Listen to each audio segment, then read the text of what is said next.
12절 말씀으로 제목을 내 몸의 양약이라고 했습니다. 양약이라는 글자가 잠언에 전체적으로 5번 나옵니다.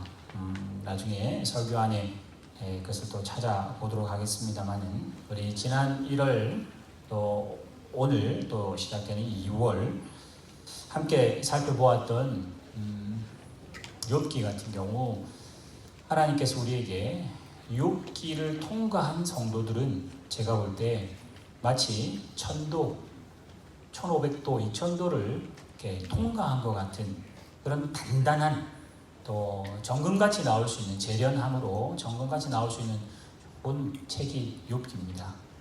욥기를 못 들어 함께 나누지 못한 분들은 좀 막연하겠습니다만은 한 달 동안 욥기를 살펴봤던 우리들이 욥이라고 하는 그 사람이 정말 믿음의 대가인 것을 인내의 화신이나 견디고 하는 것 이상으로 그 욥이 42장에 알았던 하나님, 체감하는 하나님은 정말 수준이 다르다.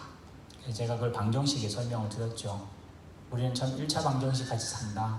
순종하면 복 주시고 불순종하면 벌 주시는 하나님으로 그렇게 알고 믿었고, 순종했는데 왜 안 주시냐고 야단하고 불평하고 시기했던 우리들의 수준인데, 욥기를 보니까 이 하나님의 방정식은 대단한 방정식이라서 피조물의 방정식이 아니라 창조주의 방정식이고 무에서 유를 만드시는 방정식이기 때문에 우리가 상상조차 할 수 없다. 그가 주시는 고난, 우리가 표현될 때는 고난이지만 그 고난이라는 종이로 표장되어 있는 그 안에 알맹이의 선물은 대단한 선물이었던 것을 욥은 알았습니다. 그것이 사람의 목숨을, 자신의 인생의 모든 업적들을 다 허물어뜨린다 할지라도 하나님은 하나님이시다 라는 것을 그 욥기 마지막 부분에 함께 나누었습니다. 욥기를 봤기 때문에 우리가 잠언은 훨씬 더 조금 더 깊이 있게 볼 수 있겠다라는 생각이 듭니다. 1장부터 다 보기는 그렇습니다만 우리 지난 금요일 또 토요일 날 지금 우리 카톡 읽으시는 그 약 한 110분 정도 이상이 대부분은 매일매일 잘 읽으십니다만 보면 한 대여 장씩 이렇게 한꺼번에 묶어서 하시는 분들이 간혹 계세요. 그건 좀 비추천합니다. 왜냐면 제가 한 장씩 한 장씩 이렇게 보면 욥기, 잠언 7장, 8장 같은 경우, 그러니까 7장이 다르면 그 5번, 6번, 7번 또 차에 녹음이 돼 있으니까 녹음으로 다 이렇게 파일을 드리니까 몇 번씩 듣다 보면 첫 번째 들을 때는 이 구절이 참 마음에 와닿는데 두 번째 들을 때는 또 다른 구절이 나의 마음을 찌르고 각각 구절마다 상황이 다른 걸 봅니다. 근데 이제 한 번만에 쭉 다 한 10장씩, 10장씩 이렇게 읽으면 이렇게 읽기에 급급하다 보니 그 깊이가 얇아질 수밖에 없다라는 생각이 듭니다. 7장 같은 경우 보진 않습니다. 7장 같은 경우는 음녀를 이야기를 해요.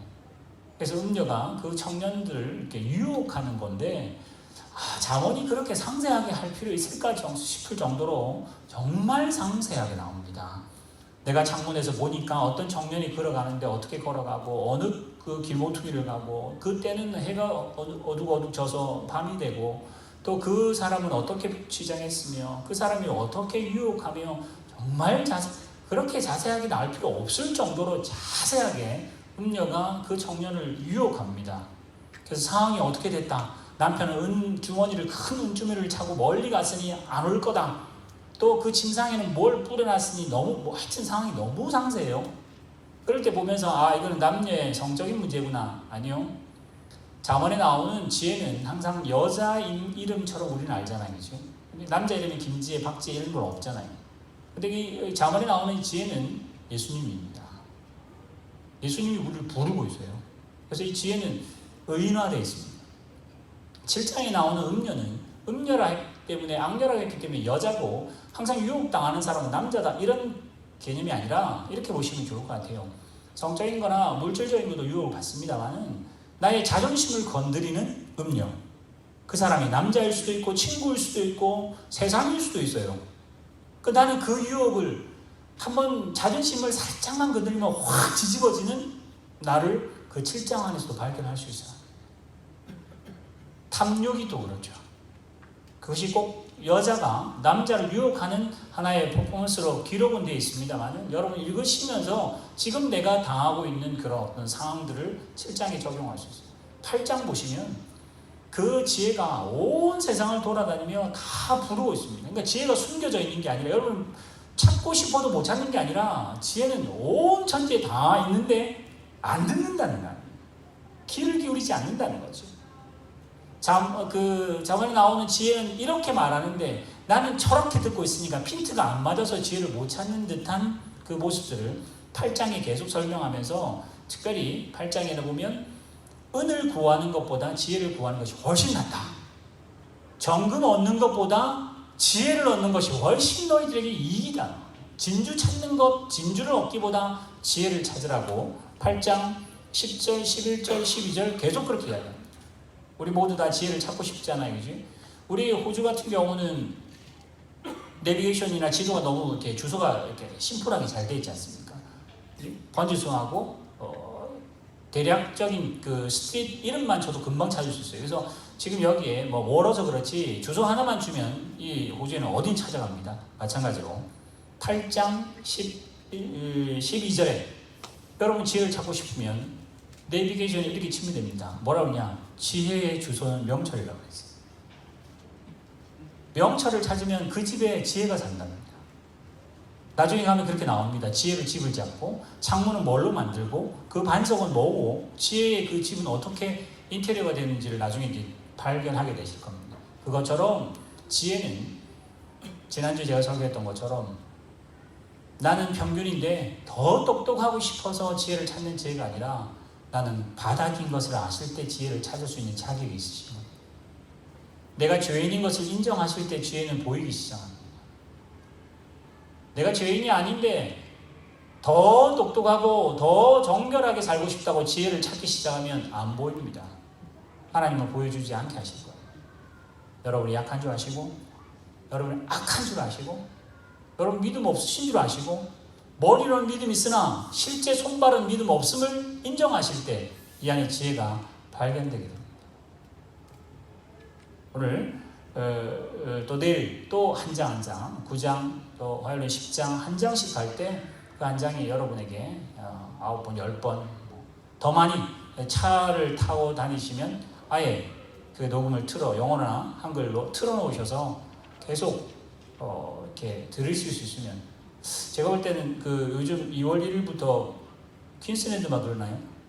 핸드폰 만지면 차에서 천불이라고, 이제는 TV 광고에 나오더라고요.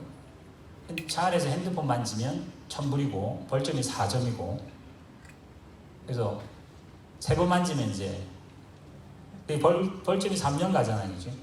그러니까 아예 이제 면허가 이제 취소될 정도입니다. 아예 이제 저도 핸드폰 잘 만지는 편이거든요. 일단 신호 걸리면 일단 확인하거나 뭘 하려고 하는 패턴인데, 이제는 아예 그런 음악을 들거나 아니면 그 파일을 틀어놓고 아예 그냥 차 탈 때는 딴 생각하지 마시고 성경을 듣는 것이 훨씬 더 좋다고 생각이 듭니다. 2월 한 달 잠언을 한 장씩 다 읽을 때 여러분 더 마음을 더 깊이, 제가 설교 한 편으로 끝내고자 하는 게 아니라 정말 여러분의 평생의 동반자로 이 잠언의 말씀이 함께 하시면 좋겠습니다. 자, 첫 번째 제가 잠언 속에 있는 양락 5개를 한번 소개하려고 합니다. 액정에 나오는 본문으로 함께 읽어봅시다. 5군데 나올 텐데 오늘 제가 첫 번째만 할 거고요. 두 번째와 네 번째 거는 여러분들이 나중에 구역이나 우리 또 새로 오신 분들은 연수보선 장로님이 좀 모으셔서 이렇게 제가 페이퍼를 나중에 나눠드릴 겁니다. 그럼 마치 워크숍처럼 뭐 그렇게 기거나 복잡진 않습니다만 말에 대해서 한번 식사하시면서 교제를 하시면 좋겠다. 그래서 2번, 4번은 그렇고요. 자, 1번 잠언 3장 7절, 8절 천천히 한번 읽어보겠습니다. 같이 읽습니다. 스스로 지혜롭게 여기지 말지어다. 여호와를 경외하며 악을 떠날지어다. 이것이 내 몸의 양약이 되어 내 골수를 윤택하게 하리라. 두 번째 12장 18절입니다. 같이 읽습니다. 칼로 찌름같이 함부로 말하는 자가 있거니와 지혜로운 자의 혀는 양약과 같으니라. 세 번째 보세요. 같이 읽습니다. 악한 사자는 재앙에 빠져도 충성된 사신은 양약이 되느니라. 사자, 사신, 일꾼, 정직이, 아빠, 엄마, 성도, 뭐 그 본문에 다 집어넣어도 가능할 것 같습니다. 4번 선한 말 시작. 선한 말은 불송이 같아서 마음에 달고 뼈에 양약이 되느니라. 5번 17장 22절은 21절의 앞에 보면 믿음 있는 자녀를 가지면 즐거움이지만 믿음 없는 자녀를 갖고 지혜 없는 자녀를 가지면 근심이라는 말이 같이 연결이 됩니다만 22절만 같이 있습니다. 시작. 마음의 즐거움은 양약이라도 심령의 근심은 뼈를 마르게 하느니라. 이 양약은 한약과 양약은 서양 동양할 때의 양자지만은 이 양약은 수우미양가 할 때 사실 우리 수우미양가는 다 좋은 말이에요. 다 뭐 받으셔도 좋은 거예요. 다. 여기 양이 선할 양자 아주 좋다라고 할 때 쓰는 양약입니다. 근데 이 솔로몬의 이 잠언에 양약을 이렇게 많이 쓴 것 중에 특별히 뼈와 관련된 게 많아요. 앞에 첫 번째도 보세요. 골수가 윤택하게 될 거라. 아마 생각할 때는 이 골수가 뼈가 정말 우리 아는 것처럼 몸의 뼈대라고 생각하는 구조물이라고 생각하기 때문에 그 양약은 우리의 골수를 윤택하게 하는 이걸 많이 이야기한 것 같아요. 하나하나씩 나올 때마다 여러분이 읽으시면서 다시 묵상하시도록 하고요. 오늘은 제가 첫 번째만 보려고 합니다. 3장 1절부터 보시면 이 잠언이 이 서술이 아니고 대서사시처럼 시적인 표현이기 때문에 연속되기는 조금 어렵습니다. 근데 특별히 3장은 대꾸가 됩니다. 둘씩 대꾸가 됩니다. 그래서 1절이 그러하면 2절이 그렇습니다. 3절이 그러면 4절이 복이 됩니다. 5절이 이렇게 하면 6절의 결과가 있습니다. 7절로 이런 행위를 하면 8절의 결과가 있습니다. 넘겨주세요. 9절에 이런 일들을 하면 그리하면 이런 식으로 다 3장이 대부분 다 2절씩 대꾸가 되어 있는 본문입니다. 그래서 여기 나오는 짝수절에 들어가 있는 대부분의 것들은 유익입니다. 그래서 여러분 정말 잠언을 읽음으로 뿐만 아니라 잠언을 통해서 이런 유익들을 누리기를 원합니다. 특별히 저는 신앙생활하면서 즐거운 거는 별로 없어요. 또 우리는 세상을 살면서 즐거운 세상은 아닙니다. 왜요? 결론이 다 죽기 때문에 그렇습니다. 뭘 해도 죽습니다. 뭘 해도 아픕니다. 가면 갈수록 더 안 좋아지지. 성경은 우리로 알면 가면 갈수록 더 잘 살 거고 가면 갈수록 이 세상은 더 윤택하고 아름다워질 거라고 말하지 않습니다. 종말이 있다고 그럽니다. 근데 이 종말로 우리가 묻히지 않고 우리는 이 세상을 그냥 거쳐가고 천국으로 갈 것이기 때문에 거기에 답이 있어서 행복한 삶이 됩니다. 세상에는 소망이 없어요. 근데 잠언을 읽으실 때 우리의 포커스를 세상에서 잘 살아보자고 잠언을 답을 찾으려고 하시면 잘 안 맞습니다. 마치 뭘 표현할까요? 그 방정식은 X에 뭔가를 대입을 하면 Y가 답이 나오는 것처럼 1을 넣으면 여기는 만약에 뭐 5가 나오면 이게 대음이 되잖아요. 근데 만약에 여기다가 실수를 넣었는데 여기 무리수가 나온다. 이러면 그 말이 안 맞는 말이에요. 이런 것도 봤습니다. 0을 심었는데 6신을 구합니다. 답이 안 나옵니다. 6신을 심었는데 0 찾습니다. 그러면 답이 안 나옵니다. 그는. 잠언도 마찬가지예요. 6으로 심으려고 애를 써서 찾은 그 유익은 여러분에게 0으로 나오지 6으로 나오지가 않습니다. 잠언을 읽으실 때 그러셔야 돼요. 누이 좋고 매부 좋은 것처럼 하나님도 좋으시지만 나도 좋으면 하나님도 좋지 않습니까? 라고 하는 세상의 처세로는 잠언이 여러분에게 유익을 주기가 굉장히 편협할 겁니다. 제한될 겁니다. 분명히 하나님이 주시는 복이 있긴 합니다. 그러나 하나님께서 심은 대로 거둔다고 하시는 것처럼 여러분에게 고통도 있을 수 있습니다. 예수 믿는 것 때문에. 그러나 마태복음 5장에 나온 것처럼 예수 믿었는데 가난해졌습니다. 근데 예수님께서 뭐라 하냐? 예수 믿으면 어쨌든지 내가 부자가 되게 해주겠다가 아니라 가난한 자에게 말씀하시기를 너는 가난하게 살았으니 그것 자체가 복이라고 그러세요. 그러면 예수 안 믿지. 가난한데 부자가 되게 해주시면 내가 믿고 가난한데 계속 가난한 것 자체를 복되다 그러면 나는 관심 없습니다. 가 되는 게 우리의 수준인데 성경은 그러지 않습니다. 세상은 가난한 것을 악이라 그러고 가난한 것을 게으르다 그러고 가난한 것을 못한다고 말하지만 예수님께서는 가난한 자를 복되다 하셨어요. 핍박받는 자를 복되다 하셨습니다. 그럼 무슨 말인가? 근본적으로 개념이 다르다는 이야기. 땅은 발은 땅에 딛고 살긴 하지만 우리의 믿음과 우리의 속사람은 하늘을 보고 살기 때문에 세상과는 다른 코드로 잠언을 보셔야 합니다. 그래서 오늘 여기 나오는 모든 유익한 것들 보시면 2절과 4절과 그러므로 그리하면요 여러분 관심 갖지 마십시오. 홀수절에 있는 그렇게 하려고 애를 쓰시면 하나님이 열매 맺게 하시느냐. 그 말은 우리의 관심은 늘 2절에 있고 어떻게 하면 장수할 거냐, 어떻게 하면 하나님 앞에 사람 앞에 은총과 존귀함을 받을 것이냐가 우리의 관심사인데 하나님 우리에게 말씀합니다. 은총과 하나님과 사람 앞에 존귀함을 받는 거에 관심 갖지 말고 너는 인자와 진리에 관심을 가지라. 그러면 그 인자와 진리로 목을 메고 거기에 은을 구하듯이 은이나 금을 구하는 것보다 더 지혜를 구하면, 하나님의 법을 구하면, 그 법을 내 마음판에 새기면 하나님께서 있게 하시겠다고 하시는 겁니다. 우리는 제사보다 제밥에 관심이 많은 게 우리의 수준입니다. 그건 제사니까 유교나 불교의 이야기가 아니라 지금 우리가 하나님이 있는 우리 수준이 그렇습니다. 사실 우리는 하나님보다 세상의 복이 훨씬 더 관심이 많은 수준이기 때문에 그렇습니다. 그럼 누구나 그렇습니다. 그러나 그것을 연습해 가시는 거죠. 그래서 오늘 여기 나오는 유익은 여러분이 꼭 읽어보시고 그 유익이 좋다면 홀수절을 하려고 애를 쓰시기 바랍니다. 자, 마지막으로 세 번째, 내 인생의 경영자라고 제가 제목을 잡았습니다. 여기 CEO라고 제가 이렇게 썼어요. CEO라는 단어 요즘 와서 많이 듣게 됩니다. 사실 우리나라 기업은 조금 개념이 달라요. 우리나라는 여러분이 아시는 거, 들어보셔서 아시는 것처럼 우리나라 신조어가 있잖아요. 전 세계가 쓰는 거, 노트북도 마찬가지일 겁니다. 랩탑이라고 해야 되는 걸 노트북이라 해서 우리도 지금도 노트북이라고 통용하는 것처럼 재벌이라는 글자를 전 세계에 만들어냈다고 그러잖아요. 그죠? 그래서 우리나라는 CEO라는 개념보다는 그냥 주인입니다.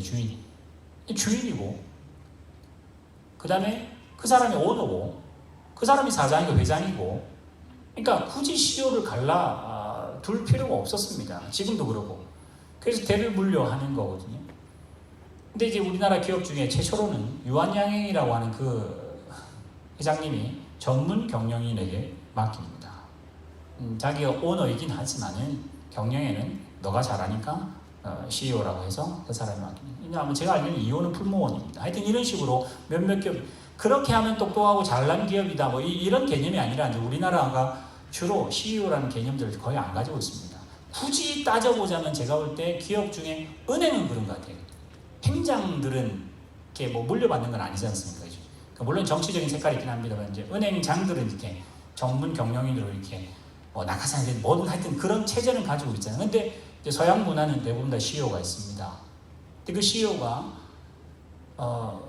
우리는 대부분 CEO 여러분 굉장히 돈 많이 버는 것 같죠. 근데 막상 CEO들은 그러진 않습니다. 세계 100대, 우리 눈에 보이는 그런 CEO들은 세계 100대 기업, 우리나라 100대가 아니라 세계 100대 기업에 드는 그런 사람만 이름만 한 번씩 뉴스에 나오기 때문에 수천억을 벌고 수백억을 버는 것처럼 보이지만은 제가 찾아본 그 10년 전 데이터긴 합니다만 한국에는 CEO가 2억을 못 넘습니다. 연봉이. 소위 말하면 그냥 이름 사장이에요. 그냥 얼굴 사장입니다. 그냥 거기에 서 있는 거예요. 물론 이제 서양 지역은 조금 더 분배가 이렇게 분업이 훨씬 더 잘 돼 있으니까 더 전문적인 것을 인정합니다만 한국은 그런 문화는 아닙니다. 그냥 CEO로 그냥 이사장으로 이렇게 이름이 있는 그런 거예요. 제가 CEO를 말씀을 드리는 이유는 교회는 CEO라는 말을 안 쓰죠. 근데 이제 세상에 우리가 살고 그 개념을 잘 알다 보니까 내 인생을 하나의 기업으로 보면 나는 오너가 저라고 생각하기 때문에 내 인생은 제가 운전합니다. 근데 그렇게 생각하지 말고 아까 요한여행처럼 내 인생도 아주 경영을 잘하는 사람이 있다면 그 사람이 맡기는 게 좋죠. 그래서 성경이 지금 5절 6절 본문 보이세요? 5절 6절 말하는 것처럼 하나님이라고 하는 CEO를 하나님의 그 이력서를 보면 하나님 이력서 뭐죠? 출생일도 없지만은 태초에 하나님은 창조주입니다. 하나님의 이력서가 그래요. 저는 어디서 태어나고 무슨 학교를 나왔습니다라고 이력 쓸 때 하나님의 이력서에는 나는 창조주다라고 쓰세요. 하나님의 이력서에는 나는 구원주라고 쓰세요. 나는 심판하는 자다. 나는 세상을 태초전부터 앞으로 종말이 지난 그 후까지 나는 섭리하는 자라고 하나님은 우리에게 이력서를 그렇게 쓰실 거예요. 성경이 그렇게 써놨으니까. 기업의 CEO가 누가 들어오느냐에 따라 기업의 가치가 달라지고 기업의 운명이 사명이 완전 회사의 그 수명이 다하거나 더 빛을 발하는 것처럼 오늘 저는 그냥 결론적으로 여러분의 인생의 CEO는 누구인지를 오늘 이 잠언의 말씀으로 잘 한번 생각해 보세요. 저도 저 개인적으로 목회를 하거나 가정을 꾸릴 때 제가 CEO라고 말은 하지 않지만 다 제 멋대로 합니다. 제 마음대로 합니다. 그러다가 부족하면 하나님께 기도하고요. 막히면 하나님 도와달라 그러지. 내가 하나님이 CEO고 내가 결제 맡아야 할 내 인생을 내가 결정하는 게 아니라 하나님께 결정 맡아야 할 자로 서지는 잘 않습니다. 그러나 오늘 이 본문에 보시면 뭐 앞에도 나옵니다만 특별히 5절에 보시면 너는 마음을 다하여 하나님을 신뢰하라. 하나님을 신뢰하라. 얼마큼 신뢰하느냐? 사실 하나님을 신뢰한다는 이 말이 믿음인데 우리의 믿음은요, 하나님을 얼마나 신뢰합니까로 믿음을 측량하죠. 그러시면 틀립니다. 그게 아니라 믿음은 하나님이 정말 믿을만 하냐가 믿음입니다. 내가 하나님을 얼마나 더 많이 믿습니다. 내가 목숨을 바쳐서 믿습니다. 그게 믿음 아니에요. 그게 믿음의 대상이라고 했는데 못 믿을만 하면 내 믿음은 다 가짜가 돼버려요. 나는 목을 내놔도 가짜가 돼요. 근데 나는 별로 잘 안 믿어요. 근데 그 대상이신 분이 나는 10%도 채 못 믿는데 그분은 정말 믿을만해. 그런 믿음이에요. 그럼 믿음을 내 중심으로 생각하니까 내가 얼마나 반응하느냐가 믿음으로 자꾸만 계산이 되는 그 계산은 틀린 계산이에요. 그래서 여러분 자꾸만 스스로 뭐라 생각해요? 나는 믿음 없다고 생각하셔야 돼요. 내가 믿음을 한다고 말하시면 안 돼요. 어떻게 했냐? 성경이 말한 그 하나님은 내가 아니라도 믿을만 한 분이라는 것을 알아가는 게 믿음을 키워가는 겁니다. 하나님은 정말 크신 분이구나. 하나님은 정말 창조주구나. 라는 것을 알아가는 게 믿음이에요. 그래서 요한복음 17장 3절에 영생, 하나님을 아는 것이 영생이고 하나님을 아는 게 믿음이에요. 근데 우리 대부분 다 이쪽으로 생각해요. 나는 하나님 이렇게 믿습니다. 이렇게 순종하고 이런 행위를 하고 이런 봉사도 하고 그래서 내 열심을 자꾸만 들춰내는 것은 믿음 아닙니다. 마찬가지입니다. 하나님을 신뢰하는 게 우리의 믿음일 뿐만 아니라 우리 인생을 가장 잘 살아가는 방법.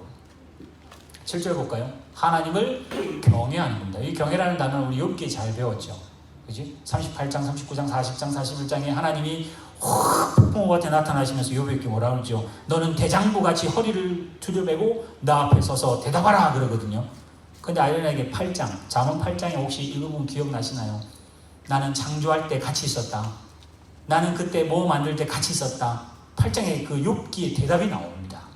그분이 누구냐? 하나님, 예수님이세요. 8장에 창조할 때 내가 옆에 있었고 내가 하나님이 바다의 경계를 정할 때 내가 거기 있었고 뭐 이런 말 나오거든요. 9절 넘겨봅시다. 6절 9절 내 재물과 소산의 것들로 하나님을 어떻게 하라? 공경하라 그랬어요. 그걸 여기 나오는 인정하라, 경외하라, 공경하라, 신뢰하라 다 이거는 하나님을 내 인생의 주인으로 모시라고 하는 그런 우리에게 주어진 명령입니다.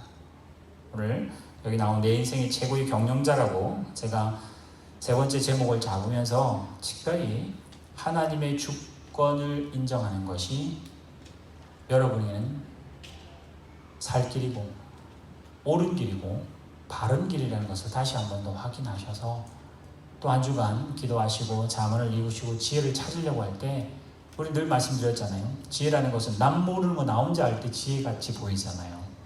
물건은 대부분 다 100불로 샀는데 나는 50불 사면 정말 기분도 좋고 이제 50불어치가 아니라 더 많은 그래서 막 전하고 싶은 생각이 들잖아요.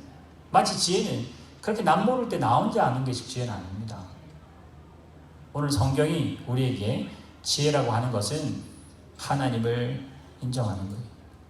하나님의 주권을 인정하는 거예요. 하나님 주권 인정하시면 어떤 일이 벌어지냐? 여러분 지금 죽으셔도 아멘 하셔야 될 것이 피조물이 창조주의 주권을 인정하는 거예요. 우리는 절대 그렇게는 못하죠. 우리는 하나님께 믿음 없다고 말할 수밖에 없는 상황이 있습니다. 폼은 멀쩡하고 남들이 비교하면 별로 악한 것 같지도 않고 평생에 잘 산 것 같은데 그럼에도 불구하고 사모는 자꾸 우리에게 뭐라고 하냐? 지혜롭지 못하다 그래요. 그럼 지혜를 안 찾으니까, 지혜를 액세서리 같이 느끼니까. 근데 오늘 하나님께서 우리에게 하나님이라는 것을, 그래서 아까 우리 교동문을 제가 시편 1편을 했잖아요. 늘 제가 신방할 때 시편 1편을 항상 합니다. 복 있는 사람 되십시오. 정말 우리 성도들 복 있으면 좋겠습니다. 복 있는 사람 누구냐라고 말할 때 보통 2절을 말해요. 주야로 묵상하는 사람. 그거는 증상입니다. 증상. 감기 걸리면 열나는 것처럼 복 있는 사람의 증상이 뭐냐? 하나님 말씀을 인지하는 거예요. 그리고 하나님 말씀을 인지하는 증상이 뭘까? 안에 열이 있으니까 그래. 바이러스가 들어가니까 열나는 것처럼 정말 복 있는 사람은 뭐냐? 6절에 하나님을 인정하는 사람이에요. 하나님 뭘로 인정한다? 창조주로 인정하니까 하나님의 말을 하나님의 말로 인정하는 거가 됩니다. 그래서 복 있는 사람은 하나님을 인정하고요. 복 있는 사람은 하나님이 또 인정하세요. 그러니까 하나님과 내가 서로 인정해요. 나는 하나님을 하나님으로 인정하고 하나님은 나를 자녀로 인정하고 나는 하나님을 창조주로 인정하고 하나님은 나를 특별한 피조물로 인정하실 때 복 있는 사람이세요. 마태복음 12장 그 끝절에 나온 것처럼 내가 대접을 받고자 하는 대로 대접하는 것도 마찬가지입니다. 하나님을 하나님으로 대접하셔야 돼요. 하나님 저 얘기 해드렸잖아요. 왜 안 해주세요? 하나님은 거래하는 상대로 보지 마시고 하나님은 내 목숨의 주인이시고 내 아이들의 주인이시고 우리 교회의 주인이라고 인정해야 내가 하나님께 대접을 받습니다. 그래서 오늘 이 본문을 저는 이렇게 이제 마무리하고요.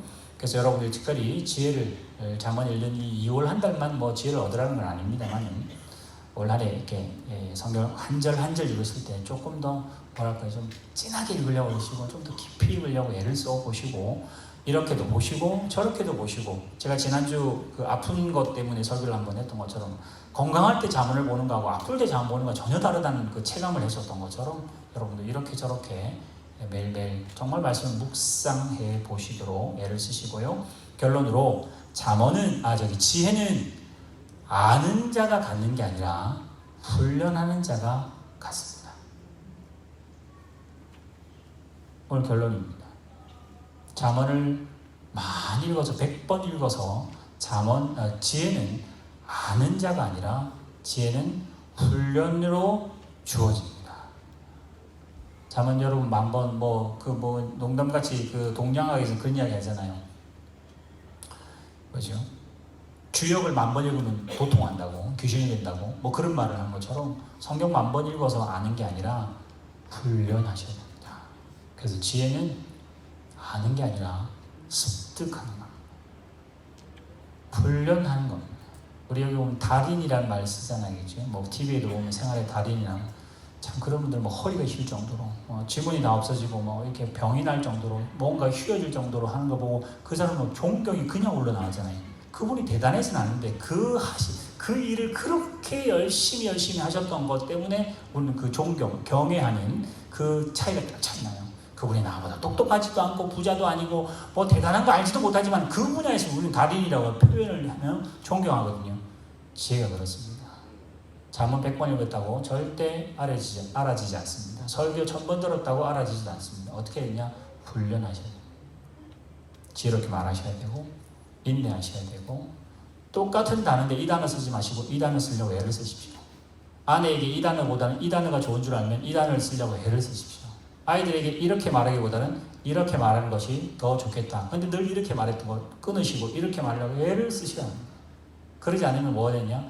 결국 믿음은 생각만 있고 실력은 없는 게 우리의 현주소입니다. 오늘 식사하시면서 나누실 때 제가 유인물 하나 나눠 드릴 겁니다. 그러면 그걸로 특별히 그 선한 말, 이야기를 제가 할 거예요. 저 뒤에 있는 거지.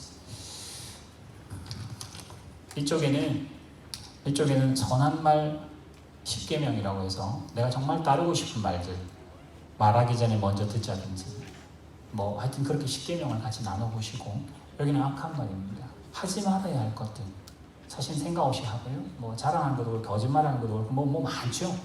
구역원들이나 아니면 같이 그룹들이 모이셔서 식사하시면서 이 10계명을 완성하시고 구역 인도자가 모으셔서 저에게 요약을 해서 한 구역에 10계명을 주셔야 되고, 그러면 제가 또 다음 주에 여러분들의 이 페이퍼를 가지고 또 리뷰하면서 제가 설교할 수 있으리라 생각합니다. 한번 설교 잘 들으셔서 목사님 설교 잘해서 은혜 한번 받고 절대 안 됩니다. 은혜 받아서 1년 연습해도 안 됩니다. 우리 지금 연습 안 하신 분들 60평생 연습해도 안 되는 게 우리 수준입니다. 될 때까지 하셔야 돼요. 성령이 도우실 겁니다. 특별히 한 주간 잠을 읽으시면서 정말 하나님이 주시는 지혜, 예수님이셨던 지혜, 정답이었던 예수님의 언행신사를 잘 닮아가셔서 지혜를 훈련하시고, 물론 알아야죠. 모르고 훈련이 안 되죠. 지혜를 아시고 훈련하셔서 지혜로운 성도 되시기를 주님 이름 축원합니다. 기도하겠습니다. 하나님, 오늘 내 몸의 양약이 되는 귀한 지혜의 말씀을 주셨습니다. 오늘 특별히 내 인생은 두 번이 아니기에 절대 망하면 안 되는데, 우리 가정은 다시가 없기 때문에 정말 잘 운행되어야 되는데, 우리 교회는 다시 하는 그런 일이 없기에 정말 최고의 경영자이신 예수 그리스도를 우리 가정에, 우리 교회에, 내 인생의 주인으로 삼고 하나님을 인정하며 창조주로 모시고 섭리자로 고백하고 심판자로 두 손 들고 엎드리는 복되고 지혜로운 성도들 되게 하여 주실 줄 믿사오며 예수님의 이름으로 기도드리옵나이다.